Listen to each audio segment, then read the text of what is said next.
What if there's massive abundance all around you? They showed that on average, farmers had 13 points less IQ when they were in scarcity thinking than after. Abundance consciousness is about giving from within yourself. And I can tell you, it is so freeing not to be in that scarcity mindset. What if everything you believe about not enough is a lie? What if there's massive abundance all around you, but you might just not be able to see it right now? In this session, we're going to be diving into getting out of scarcity and coming into wealth and abundance consciousness. Because when we are in a scarcity mindset, our body tenses up, our mind becomes stressed, we can't think properly, we can't do things properly, we kind of hoard things, we get freaked out. And what that does is it limits our ability to see all the abundance around us and also do things that will create abundance in our life, physically and also spiritually. So we're going to be sharing about how you can come into a higher state of consciousness, how you can feel wealthy right now, no matter what's going on, and how you can bring that energy into your life. So welcome. Hello, Michael. Hello, Shireen. How are you doing? I'm doing great. Fabulous. Are you feeling rich? Yeah, why not? Yes, I have everything I need. Yes, you do. You have more than enough, don't you, on a number of levels. Yay. So it's a big topic, scarcity and abundance, because we live in a world where, of course, there are some people financially who have massive amounts of wealth, billions and billions, and there's other people who are just right on the edge. So there's a financial thing going on there. And then, of course, scarcity isn't just in money, it's also in relationships, of not feeling like we're getting enough love or enough care, or scarcity of opportunities. So this is basically an issue that we can either be in lack consciousness or abundance consciousness. Before we start about scarcity, I do want to acknowledge that there might be people who really might not have enough. Right? They might not That's have true. enough to eat, might not have a roof over their head, might not, have enough, financial, enough finances to pay the bills and all of that. And those kinds of problems, right, actually do need concrete solutions. Like you need to do something about it. But abundance or scarcity thinking is actually when we have a roof over our head. It doesn't matter what the roof looks like. It's not like, I have just a 1-bedroom roof and now I need a 10-bedroom roof. Not that. So we have a roof over our head. We have enough to eat. We have enough to pay our bills. Then comes the scarcity thinking, right? I've heard there was a study in New York about people who had more than $100 million or something. They did a survey, and many of them felt they didn't have enough, that they didn't make enough. Many of them felt that they didn't have enough, they didn't make enough.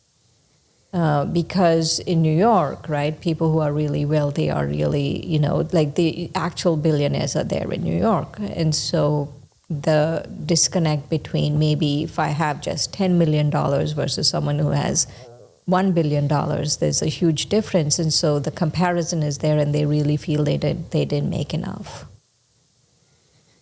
Yeah, and I've heard story of a group of billionaires, and one person asked the group, who here needs more money? And all hands went up, right? Because so it's like it never ends. It literally never ends, does it? So we can feel we're always lacking, right, at any level, right? So even if someone's listening to this and you are completely like without money and nowhere to live and homeless and everything, this can still help you, by the way, what we're talking about, to figure out your next step. But if you have wealth and abundance to some degree, but you're still feeling lack, then this is really going to help you get out of that so that you can feel wealth and fullness in yourself. You know, I went through a period in my life where I used to constantly feel this lack. I don't have enough time, I don't have enough money, and I was working then and I had enough money, but I used to feel that way. I don't have, I always used to feel like this, right? This adage, a day late, a dollar short. Always like that. My mindset was like that. I'm always a day late, I'm always a dollar short. And at some point, I really had to sit down and change it. I had to change the way, and what motivated me to change. The thing that motivated me to change was I did not like the prison I was putting myself in, the prison of anxiety, the prison of thinking like that, the prison of stress, the prison of comparison. I didn't like that. I really wanted freedom. And I can tell you, it is so freeing not to be in that scarcity mindset. And that is the main reason I feel we need to get out of it, to just experience actual freedom. Yeah, it's not just so we have more and more stuff, because that, as we've talked about, doesn't necessarily mean you're going to be happy and feel wealthy. But there's a feeling of wealth, abundance, gratitude, contentment, satisfaction. Like that's an inner feeling where we feel really, really, really good. And we're like, yes, I'm so blessed, I'm so blessed. That's wealth consciousness, where you feel wealthy in yourself. I mean, I wouldn't say I've always felt wealthy. I've definitely had moments and times and periods of time where I've been in lack and stress and scarcity, and it's been very unpleasant. And that's awful. I mean, it just feels terrible, doesn't it? If you think about just the feeling of it, you become smaller, you kind of shrink down, you worry about things. When I've been in that state, like I'm acting erratically, don't have any patience. I'm like, where can I get? So it's a very kind of needy, negative, disturbed state, and it just doesn't feel good. And it also doesn't lead to success. Absolutely. So it actually causes more of the same problem. So the state itself is responsible for more scarcity. You can either say, I need to get money first and then I'll feel better, or I need to get the thing first. Or we can say, how can I feel better in myself? Right. The feel better in ourselves is within my control. That's right. Many times the other things are not. There was a study done in India with farmers, and they specifically studied scarcity thinking. So they studied a group of farmers before harvest, where they felt money was scarce, they didn't have enough, and then after the harvest, where they felt they had enough. They had some money, right? They showed that on average, the farmers had 13 points less IQ before, when they were in scarcity thinking, than after. 13 points less. So imagine how much we are sabotaging ourselves by being in that state of consciousness. Not just the stress, not just the anxiety, but even your IQ is less. Right? And we make bad decisions. We make bad decisions in terms of, hoarding resources, or thinking that I'm going to buy something because I'm not going to have it. But maybe, like we are not allocating resources, properly.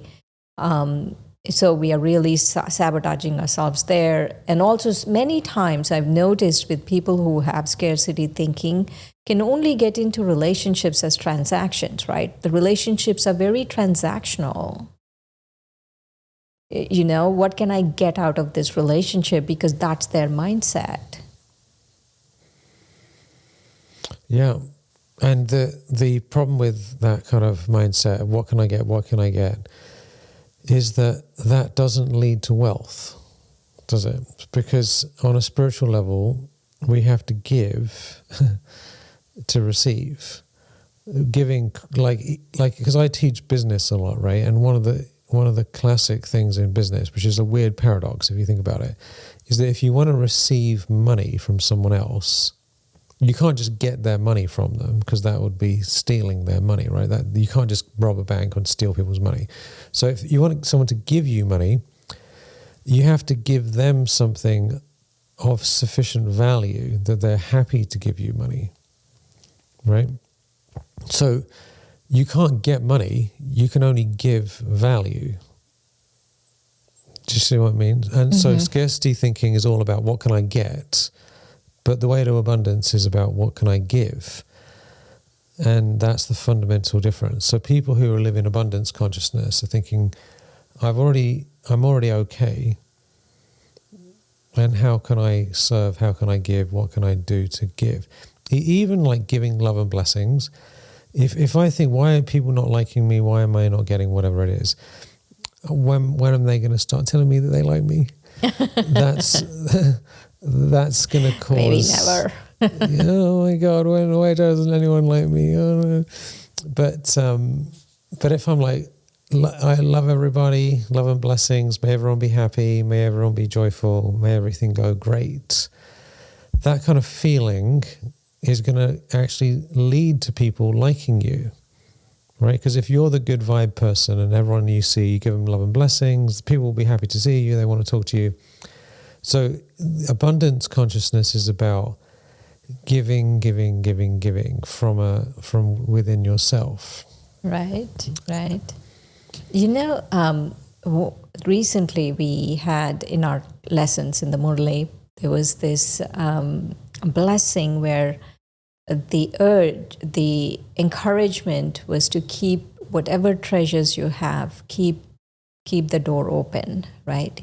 Keep it open.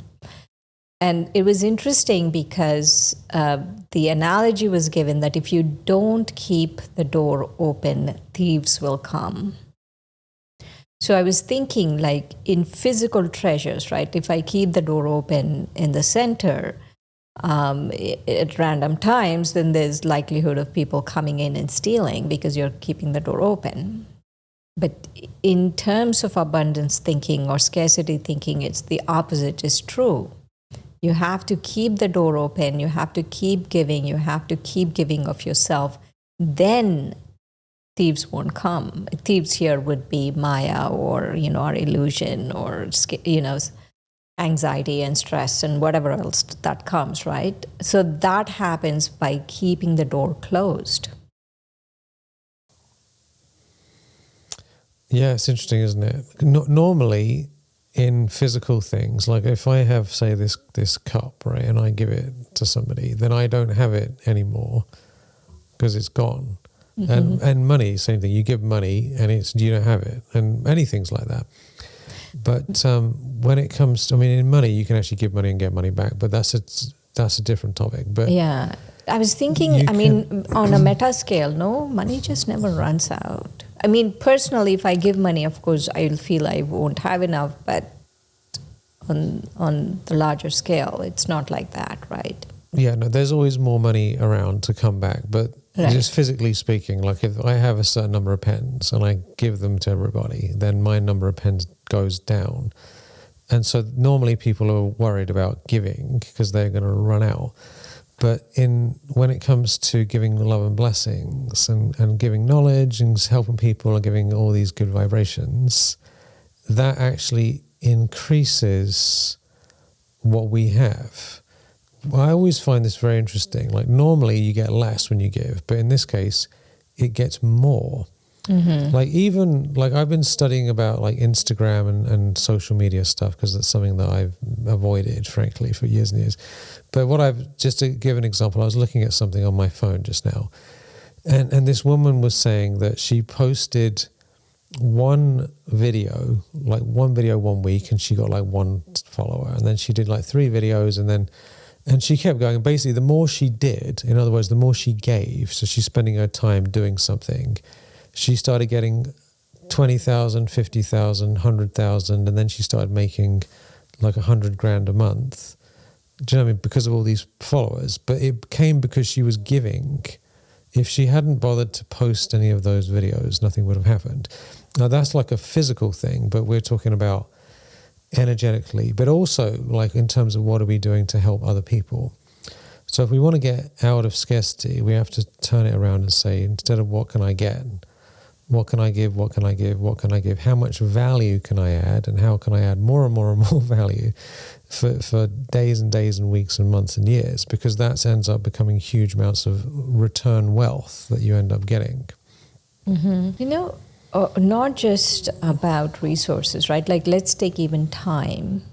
And we could do some, like, let's say with regards to time, we could do some abundance rituals. Like, I have abundance, right? For example, people who complain about, I don't have time, I don't have time, I don't have time. This is for them, right? I don't have time to do anything, I don't have time. We all have time. We all have 24 hours. So we all have time. And so what I've noticed is if you take time, let's say, and do a meditation practice in the morning, you take time to actually go for a walk without any listening to a podcast, listening to any social media, listening to anything. You just go for a walk, right? You are creating what you say you don't have. You are creating rituals around that by giving yourself that time, by giving yourself 20 minutes in the morning for meditation, by giving yourself time for a walk, by giving yourself just being very quiet at night. And I've noticed that actually your time expands, because that this is not even you're giving someone else, you're giving yourself this. And your time expands, and you don't feel this sense of, oh, I don't have time, I don't have time, I don't have time, because your time just expands. And it is a phenomena that is so unusual, right? The thing that you complain about is the one that you have to give. And that's the thing that you will get back in abundance. That's very interesting. That's very interesting. And it's also with money, like there's been studies on this. If you give 10% of your income to charity, statistically, you end up with more wealth. So a lot of people, they give to charity just because they know they're going to end up with more money afterwards, which is fair enough, really. It's like a win-win situation. But isn't that interesting? Like, if you're miserly with time or money or anything, it just dwindles down and just finishes. But if you give in the right way, then it continues to expand. Right. One of the things I was thinking also is there's a very high cost of scarcity thinking. Very high cost. One is like the reduced IQ. So we make bad decisions in that thinking, right? And it's almost like we are closing in, right? Instead of having an expansive view of life, we are kind of making it a very tunnel visioned view of life, right? That's one thing that's happening. And because of that thing, we make wrong decisions about finances because we are in scarcity thinking. And we make, there is the shoe problem, right? I don't know if, I think it's just a anecdote. I don't think it's a research about the shoe problem. So let's say someone needs shoes, right? They go to work and shoes are very important to them. They need shoes. So let's say they take out money and they spend $100 on shoes, right? And then there is another one who's scarcity thinking. They both make the same amount of money. The other one is scarcity thinking, I don't have enough money, I don't have enough. Who has money to spend $100 on shoes? Let me just buy a pair of $10 shoes, right? And so what ends up happening is the $10 shoes will wear out much faster. So you have to buy another $10 pair of shoes, and then another pair of $10 shoes. And this $100 shoes might last you for, 10 years, while in that time, you could have possibly spent $150, $200 on shoes, the person who got the shoes for cheaper. right? So this one actually in the long run spent only $100, and this one spent, let's say, $150 on shoes. Mm-hmm. And Yeah, so, I think it's a real thing. That's a real issue. right? I'm not sure they're saying, and yeah, it's a real thing. And so what happens is, if you didn't come into scarcity thinking before buying the shoes, you really think this through, which I always tell everyone, my team here, we shouldn't ever get the cheapest thing. I'm not saying we get the most expensive thing. It has to be good quality, because time and time and time again, I've noticed you end up spending more if it's bad quality. Yeah, And I totally agree. I feel the same way. right. And so, but the buying cheap, right? You need shoes. Buying cheap really comes from the scarcity thinking. You have to go into it thinking, I will have enough. Let me buy a good quality pair of shoes. I will have enough. You have to, there has to be, so those kinds of mistakes we make in scarcity thinking, because that is one of the high costs of scarcity thinking. You make a lot of mistakes. It affects your health, right? The stress and the anxiety and all of that, it's affecting your health. And then it's affecting your relationships, because in scarcity thinking, you're going into every relationship thinking, what can I get out of this? Right? Or any relationship, like, and everyone, they're smart, intelligent people. You cannot underestimate anyone. Everyone I meet are smart, intelligent people. If you go into it thinking, what can I get out of this person? They will run. Like, even if they are your wife or whatever, right? The love and all of that, the wife or husband or whatever, the love and all of that around it is gone. And all because I'm sitting here in scarcity thinking. And so there's a very high cost to this. And mine was, I wanted the freedom from whatever I was feeling. I wanted the freedom. And that is the highest cost, I think. The freedom from thinking that way, the freedom from putting myself in a prison where I'm so anxious about this and I'm so in comparison. I'm like, when will I be happy if I keep doing this? Like, when is this when? Right? And so it's very important to understand the cost. It's not just, oh yeah, it's a nice thing to do. The cost is very high. What are you paying for the way you're thinking? Yeah, it's a huge cost. It's a cost spiritually, mentally, emotionally, physically, financially, relationships, and your environment. Like, all levels of your life will be sabotaged. Because like, even our physical environment won't be as good as it could be. Like, because you could buy some flowers and put them outside and have some plants and stuff, which will make the whole place nicer looking. But if someone's like, oh my God, I should never buy anything, then they live in this kind of like limited, junky sort of thing where, and like you were saying, and then it breaks and you have to get another one, and it breaks and you get another one. And then if we're surrounded with stuff like that, because we're being cheap, then that has an effect on our mind. Mm-hmm. I mean, it affects every single level of our life, basically, doesn't it? You know, so I feel that there is the thinking itself, right? Fear of not having enough, or fear of comparison, fear of not having enough. All of these things are happening. And so, you know, there's a reason for it. Then there's a high cost for this, right? And so one of the things we need to understand is that if at any time I'm thinking this way, I don't have enough time, I don't have enough money. And sometimes I feel also this programming that has happened, right, could be from childhood. Like, if you grow up around parents who say there's not enough, there's never enough, there's never enough, or money doesn't grow on trees, or whatever it is, right? Like a version of that, you'll keep listening to your parents, then you tend to end up taking it on, right? And so these default programming that is going on needs to be eliminated, because it's default and it's ruining our lives. And so to really sit very quietly and see, am I in scarcity thinking at any point? Am I in scarcity thinking with relationships, with money, with resources, with time, you know?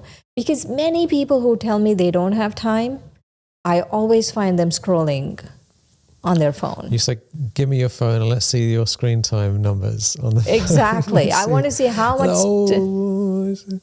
Yeah, like it's 4 hours on Instagram, 3 hours on TikTok. Right? That's Yeah, what... that's funny. but it's... Yeah. So we always can make time because we have 24 hours. Yeah.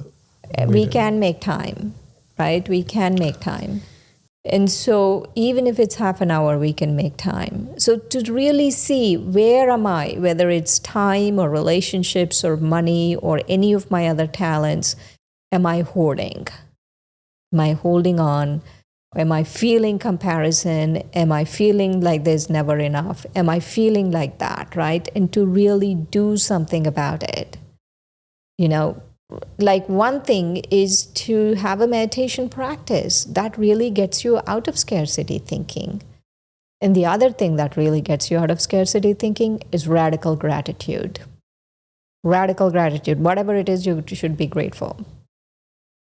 I'm breathing, yay, grateful. Yeah, it's come back. It's if we compare ourselves to others, then it's scarcity, right? Because human beings have a tendency to compare against other human beings. Right? But if you compared yourself, for example, to a slug, right, or a cockroach, you'd realize how rich you are. Do you know what I mean? So it's like the comparison we do either makes us feel wealthy or makes us feel very, very poor. And one of the things I think is extremely important about scarcity and how to get rid of it is to understand that ultimately, like if you just think about it for yourself, right? Any scarcity that you have, think about what do you think, what are you lacking, right? I'll give an example of money, right? Because I've had issues with money in the past. No, and so, like, really? I've never had issues with money. Just never kidding. had issues. Never. No one's ever had any issues. Everyone's multi-millionaire nowadays, aren't they? Mm-hmm. But even then, they're still like, oh, it's not enough. It's not enough. I'm just kidding. Go ahead. Yeah, I actually know people who it doesn't matter what scale you're at. There's always more, and people always feel lack. But anyway, so let's say there is a sense of lack of money, right? And it's causing stress. Like, let's say you can pay your bills and everything's basically okay, but you feel a bit lack, right? Which is quite common for many people. What are you actually worried about, really? Like, if you sit, this is worth just taking the time, get a pen and paper and just think, okay, here's what I'm feeling lack about, and you write it down. And then you ask, why am I actually worried about this? Like, what's the worst case scenario? I was talking to someone recently who was feeling lack, right? And she said to me, I'm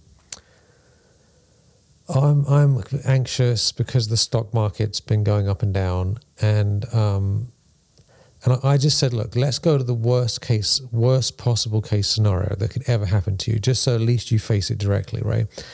And she realized that the worst case scenario wasn't actually that bad at all, and because she hadn't thought about it. It's like this hidden fear, and we're not looking at it directly, right? And because it's hidden, it kind of comes up and starts wrecking our life without us realizing it. But if you look at it directly, you can face it and you can be okay with it.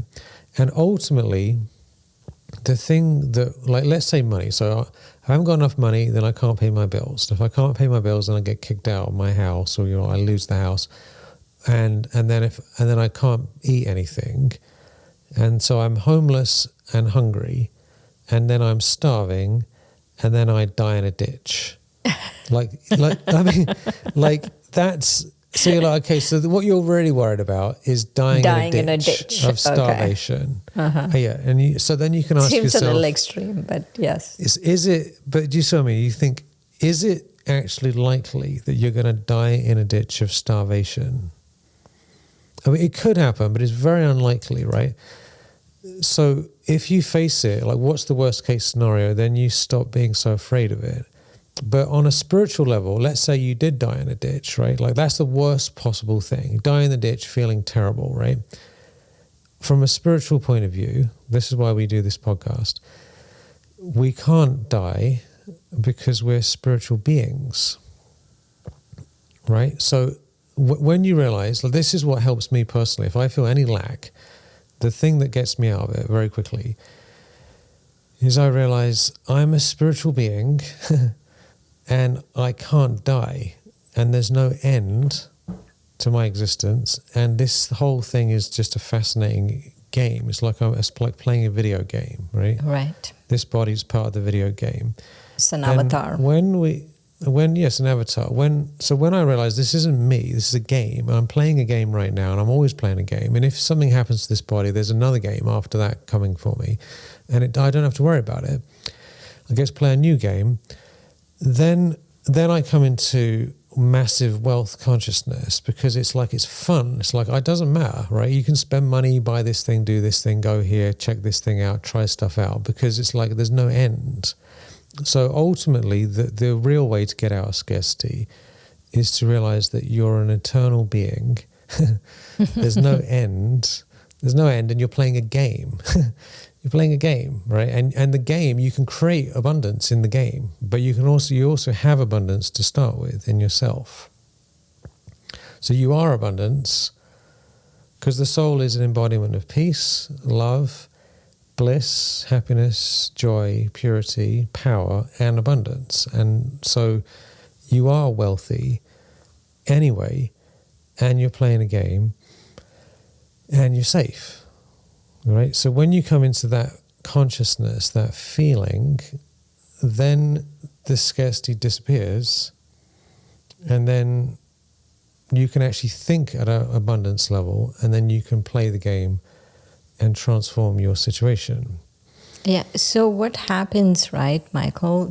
What you're sharing is very important, because if you're playing the game at that level, right, where you're in abundance and you're spiritual being, all of that, there's clarity, like deep clarity, right? And from that place of clarity, you make the right decisions. It's not like, oh, all of a sudden, if you're playing it, if you're doing that, then you get money and money falls out of the sky. No, money doesn't fall out of the sky. You just make the right decisions. Yeah, you can think clearly, because you're not... Lack consciousness totally messes up our capacity to think. But wealth consciousness is like, okay, what are all my options? What are all the opportunities? What are all these different things? And you kind of open up to this massive abundance of opportunities. And then you think, okay, let's do that. And then because you're doing it with the right energy and you're giving, then it comes back. And another thing, yesterday I was driving, I was up in the mountains going for a walk, and when I was driving back, it was like the sun was coming, it was a beautiful time of day, and all of a sudden this massive cat, like a big cat, ran straight across the street right in front of the car, and it must have been a mountain lion. It was huge, like a huge cat. It wasn't like a little kitty cat. It was a massive cat. And I was like, whoa, because it just came out of nowhere and disappeared. And I was thinking, I don't hardly ever see mountain lions, right? So here we are in this world, and there's all these creatures everywhere somehow managing, isn't it? And we're in the desert, right? I'm like, how do they drink here? Like, I saw coyotes, like, where are they getting their water from, right? They're just wandering around, there's nothing around. But you've got coyotes, you've got deer, you've got mountain lions, you've got all these different rabbits and everything, and they're all getting on with it. And it, like, the whole world is full of like millions of different creatures and people, and then the ocean is full of, what is it, 90% of the world's mammals are underneath in the... So there's just like massive amounts of stuff happening, and everyone's somehow managing. And I was just in the garden, and there are these aphids on my rose bushes, which I'm not very happy about. But then these little birds came along, these tiny little birds, and they were eating the aphids off the roses, which I was very pleased about. Do you know what I mean? So this is like a micro economy. I don't know what that right? means. What's on the roses? They're tiny little green insects called aphids, and what they do is they kind of eat the rose buds, and they kind of harm the rose bush. They're these tiny little insects, and sometimes there's hundreds of them. I don't know how they get there. So you can put ladybirds. If you get ladybirds in the post, they can go there and eat them all up, and then they leave. But these tiny little birds came, and they knew that they were there, and they were eating all the aphids off the leaves, these little insects. So the point I'm making with all this is that if you look around you in the world, there's all this abundance everywhere, and all these animals that can't think like us, they're figuring it out. Do you know what I mean? Like, they haven't got a bank account, they haven't got a house, right? They're not as smart as people are, and yet they're getting on with it. Mm-hmm. So, do you know what I mean? Whereas we're extremely powerful beings, and we can think properly, and we've got all these systems and tools. So why we shouldn't really be having a problem with this, you know? Yeah. You know, one of the reasons I feel is culturally, right? Culturally, what is going on in the greed that's happening in the world, right? Everyone is being affected by this greed, because it's like one person is greedy, then the other person gets greedy, the other person gets greedy. And you think, because of the greed in the world, because of everything that's happening, that it's a zero-sum game, right? That, if whatever it is, except time is, only have 24 hours, but let's take money, is, you think if they have money, then I won't have money, right?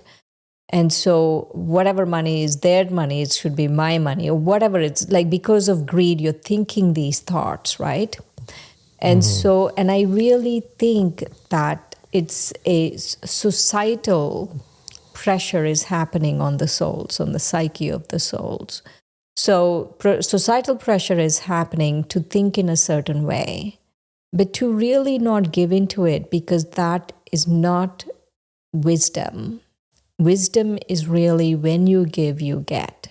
So if there is, I think someone was telling me recently about this joke. I think they were from Turkey, or they were saying about Turkey. Anyway, we were in a car with a lot of people from everywhere. And they were sharing this joke when I was in India about if you, a certain nationality, I don't know which nationality it was, like if you put the nationality in a pit, right? And if one person is able to go, leave the pit, right? And the other people in the pit will try to pull them down, right? They won't allow them to leave. And it's the crabs.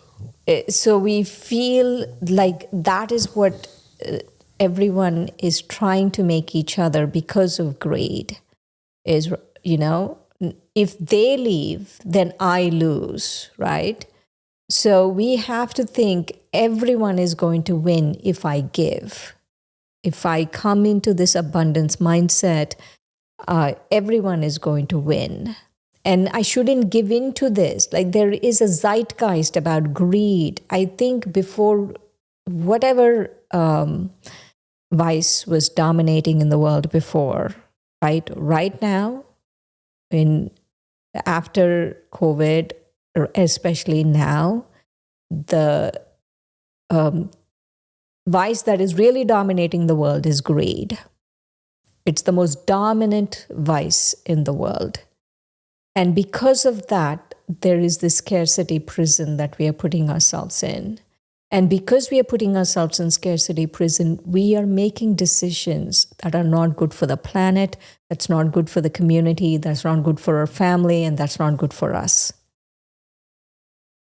Because we think a certain way, right? There are certain laws that govern societies.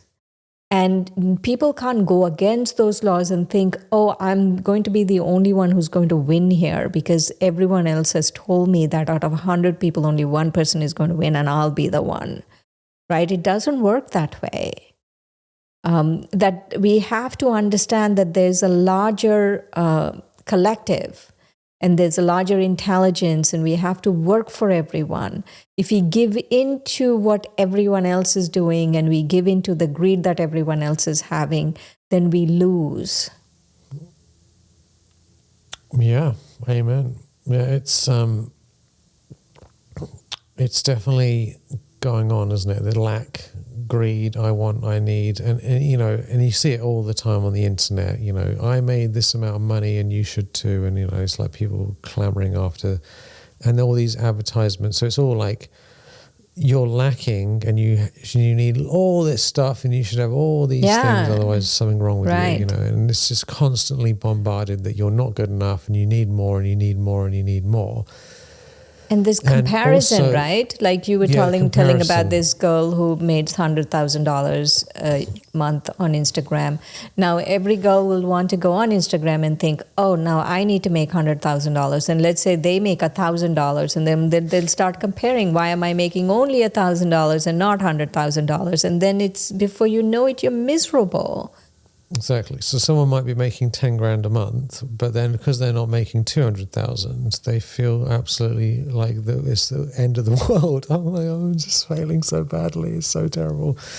So it's important. Like one of the key things is to have upward comparison always makes you miserable. Basically, you can be inspired by people and say, I am inspired. That's different, right? But if you're comparing and feeling bad, it just causes pain.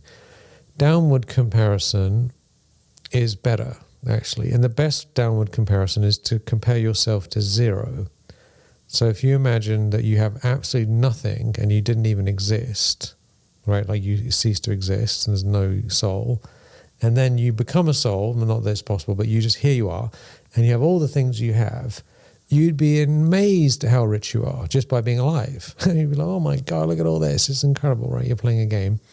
But if we go downwards up to where we are, we're extremely rich. But if we go from where we are thinking we need all this, then immediately we feel poor, even though we're very wealthy. So this is like, we have to overcome this psychological madness. It is madness, right? Good. And it is madness. And the other madness is to think that if I stick it to someone, and if someone else wins, I lose. All those kinds of things, right, is total madness. Total madness. We'll be destroying each other. That's just not the way to live. No, it should be win-win-win situation. Yes, there is enough for everyone. There is enough for everyone. Everyone can benefit. And when the other person benefits, I benefit. Yeah, it's either win-win, lose-win, lose-lose, or win-lose, right? Situations. And so people who think, I'll win and I don't care if anyone else loses, that's not going to work in the long run, because if someone loses, they're going to retaliate and it's a problem for everyone else. So when you're in abundance consciousness, you're very firmly aware that how can I win while I'm helping others win? And how can I get as many wins in a row as I can? This is what I try and think of whenever I'm doing something. Am I winning? Because if I'm not winning, I shouldn't be doing it. That's a first win, because if we don't win, everything else is cancelled. So if you're winning first, that's great. How can someone else win and get benefit? How can another person or a different group of people benefit? And you keep stacking up as many wins as you can get in a nice long line. And the longer the line, the more likely you're going to be in massive wealth. Before we end, I want to talk about this radical gratitude, right? If you feel like you're getting into scarcity thinking, it really works for me, right? So let's say I have a pain in my lower abdomen, somewhere here, I'm really hurting. Instead of focusing on, oh, it's hurting, I start thinking of all of the other, giving gratitude to all the other organs that are actually working. Oh, my pancreas are working so well, my lungs are working so well, my stomach is working so well, and then I look at the stomach, I look at the pancreas, I look at everything, like visualize, and I just send it love and blessings and love and blessings and love and blessings, and minimize the pain that's happening there, right? And it really works. So this radical gratitude really works. To really give gratitude, give thanks for everything you have, and to find new things that is, this thing of the lower abdomen pain, right, happened to me recently, and I did this. right? I sat down and did this. No, I'm not going to focus on that. I'm going to minimize thinking about it. And so when I had gratitude for everything else, right, then I was able to be very quiet and calm and realize what was causing that pain and fix it. Otherwise, it's just never ending. Oh, I don't know. Maybe I need to go to the doctor. Maybe I need to do this. Maybe I need to do that. It would have gone on forever and ever and ever. And so radical gratitude, like pick 2-3 things, like things that you don't normally think of. Oh, how wonderful the cells are working. How wonderful my toes are working, my knees are working, whatever it is, right? Yeah. It's how wonderful photosynthesis is happening in the plants, and I'm able to be here. The other day I was looking at this, reading about how the sun really operates. Like how the nuclear explosions. Yes, the fission in the fusion. I think fusion in the sun really works, right? And I was thinking, whoa, all of that is happening for my benefit. All of that is abundance. Yeah, and to be grateful for all of that. There's this massive fiery nuclear explosion happening billions and billions of times far away that's keeping us all alive. Aren't we lucky? Right. It's charging away at full power. Yeah, no, we're so blessed. Like anything, you say, oh, I have this pen, hooray, it's great. Like we want to, but the way to feel gratitude, to really feel it, is to imagine you don't have anything and then you get it back again. That's what I find is, because the problem is that once, like if I've got this pen, I'm like, I already have the pen, so I don't think that it counts anymore because it's here. But if I imagine I don't have anything and then all of a sudden I get a pen, I'm like, oh, wow, look at this. This is great.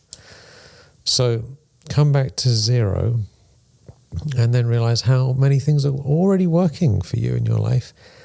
And as you come into that wealth consciousness and give to others, then you will receive. And first and foremost, you'll feel better. And we can feel better just by giving blessings to everyone else. May everyone be happy. May everyone be joyful. So wealth, and more wealth. Congratulations. A blessing for everyone. Yes. I picked a random page, and it says enthusiasm. Your heart has made its home in an awe-inspiring place. The beautiful qualities of those around you are magnified by your actions. Your zeal, born out of love and appreciation for life, has become a source of motivation for others.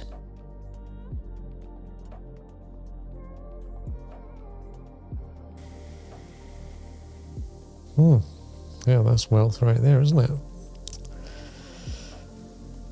Yay.